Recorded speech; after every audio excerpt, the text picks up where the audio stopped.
पीक पाणी powered by Nature Care फर्टिलायझर्सचे Green Harvest special दर्जेदार सेंद्रिय खत। वाशिमच्या रुई गोस्ता इथल्या शेतकऱ्यांना 1.5 एकर सोयाबीनवर ट्रॅक्टर फिरवलेला आहे। सोयाबीनवर हुमणी अळीचा प्रादुर्भाव झाल्यामुळे पीक हाताबाहेर गेलं, त्यामुळे शेतकऱ्यांनी नाईलाजाने पिकावर ट्रॅक्टर फिरवलाय। सोयाबीन उत्पादक शेतकऱ्यांना मोठ्या प्रमाणावर हुमणी अळीचा फटका बसतोय।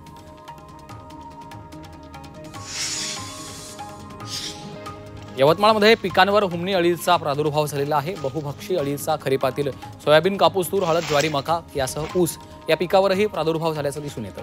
अळी जमिनीमध्ये राहून विविध पिकांच्या मुळा कुरतडून मोठं नुकसान करत आहे। बुलढाण्यामध्ये शेतकऱ्यांना 15 एकर सोयाबीन पिकावर ट्रॅक्टर फिरवला। सोयाबीनवर हुमणी अळीनं प्रादुर्भाव झाल्यामुळे शेतकऱ्यांना हा निर्णय घेतलाय। शेतकऱ्यांकडे उदरनिर्वाहाचं साधन नसल्यानं प्रशासनाकडे मदतीची मागणी केली आहे।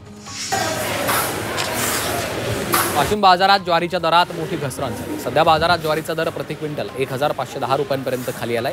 त्यामुळे सरकारनं नाफेड मार्फत ज्वारीची हमीभावानं खरेदी करावी अशी मागणी शेतकऱ्यांनी केली आहे।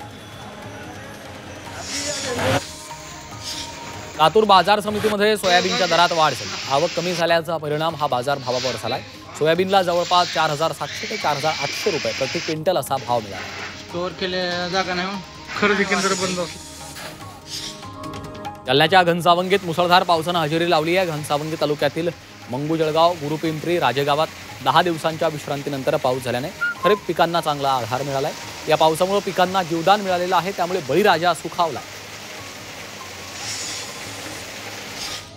चिनी बेदाण्यानं सध्या भारतीय द्राक्ष उत्पादक शेतकरी आणि व्यापाऱ्यांची झोप उडवली। कमी दरामध्ये मिळणारा चिनी बेदाणा भारताची बाजारपेठ काबीज करतो, त्यामुळे भारतातील विशेषतः महाराष्ट्रातल्या द्राक्ष उत्पादक शेतकऱ्यांना मोठा आर्थिक फटका बसतो। चोरट्या मार्गे आणि कर चुकून येणाऱ्या बेदाण्यामुळे भारतीय बेदाण्याच्या दरात मोठी घसरण झाली आहे। 250 ते 300 रुपये किलो दरानं चिनी बेदाण्याची विक्री सुरू आहे, त्यामुळे भारतीय बेदाण्याच्या दरात 70 ते 100 रुपयांपर्यंत घट झाली आहे।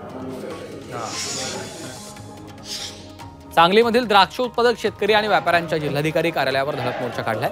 चिनी बेदाण्याविरोधात हा मोर्चा काढला। चिनी बेदाण्याची चोरटी वाहतूक रोखावी, तसंच बाजारात विक्री केल्या जाणाऱ्या बेदाण्यावर बंदी आणावी अशी मागणी केली आहे।